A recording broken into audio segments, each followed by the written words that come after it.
বিজেপির দলীয় প্রার্থী নিশীথ প্রামাণিকের সমর্থনে দিনহাটায় নির্বাচনী পথসভা করতে এসে উত্তরবঙ্গ উন্নয়ন দপ্তরের মন্ত্রী উদয়ন গুহকে বেঞ্চির আক্রমণ করলেন রাজ্য বিজেপি মুখপাত্র শঙ্কুদেব পাণ্ডা।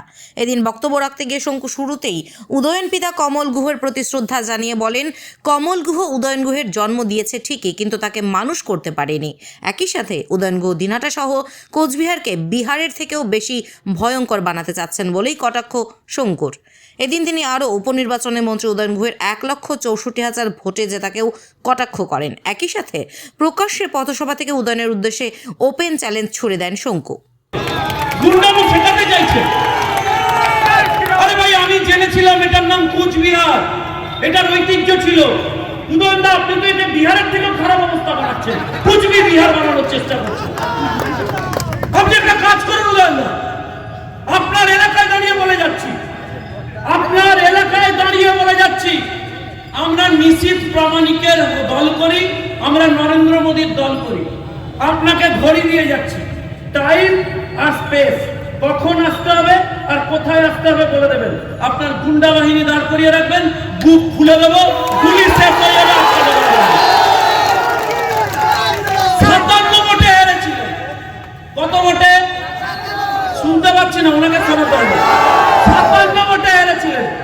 ম্যাজিক, কি বড় ম্যাজিশিয়ান, 1,64,000 ভোটে জিতেছেন। আপনি তো শিল্পী মশাই। আমি শুনলাম রাজ্যের মুখ্যমন্ত্রী আপনার কাছে ট্রেনিং নেবেন বলেছেন কোন পদ্ধতিতে রিগিং করা যায়। কমল গুহ সুযোগ্য সন্তান, উদয়ন বাবুর কাছে শিখতে হবে। আমি আশ্চর্য হয়ে গেছি। আমি আপনাকে শ্রদ্ধা করতাম, যেদিন এত বড় লেভেলের চুরি করলেন সেদিন থেকে শ্রদ্ধা আপনার প্রতি বেড়ে গেল। কারণ সেদিন আপনার কাছে খুব ছোট মনে হচ্ছে পার্থ চট্টোপাধ্যায়কে।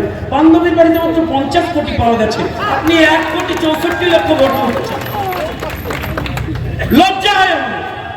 সন্ধ্যাবেলা তো পড়াশোনা করবো বলে বসেছি, বাচ্চারা বসেছে, হঠাৎ বলছে T20 দেখবো। তা আমি বললাম, বাবা T20 দেখবি কেন? এখন T20 কোথায় হচ্ছে? তারপরে দেখি বাচ্চা ছেলে গিয়ে নিউজ চ্যানেল খুলেছে। কি জন্য দেখছে জানেন? দেখছে টালিগঞ্জের বাড়িতে বেশি টাকা উদ্ধার হচ্ছে নাকি বড়ানগরের বাড়িতে, বান্ধবীর বাড়িতে বেশি টাকা উদ্ধার হচ্ছে।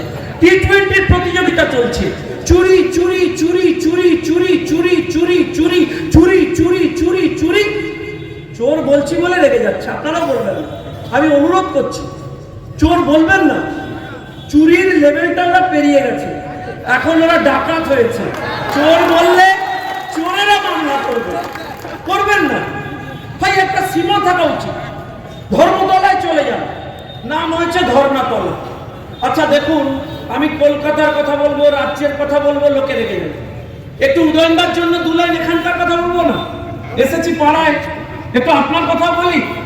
এই এলাকার একজন দাদা, আসছিলাম, ওইখানে দাঁড়িয়ে দোকানে পান খেতে নেমেছে লোকে। আমি বললাম একটু জল খাওয়ান, অনেক দূর থেকে এসেছি। বললাম কেমন আছেন?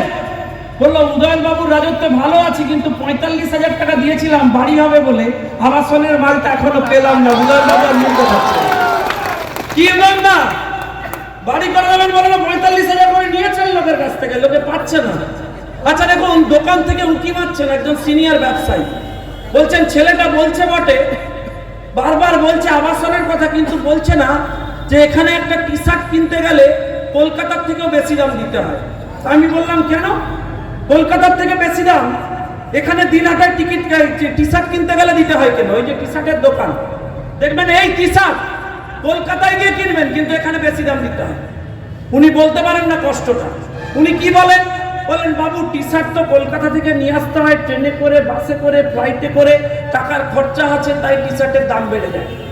আর পরেরটা বলেন না, অশ্বত্থমা হত পর্যন্ত বলেন, নীতিগতটা বলেন না, সেটা হচ্ছে টিএমসি ট্যাক্স।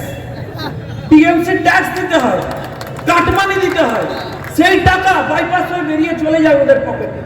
ভাই পৌরসভা করেছেন, ভালো করেছেন, কাজের কাজ করেছেন, আমি আপনাকে বেশি কিছু লজ্জা দিতে চাই না, কিন্তু আমি একটা ইন্টারেস্টিং জিনিস বলবো। দেখুন চুরির রকম ফের হয়। আমি দেখলাম কলকাতায় একটা মেয়ে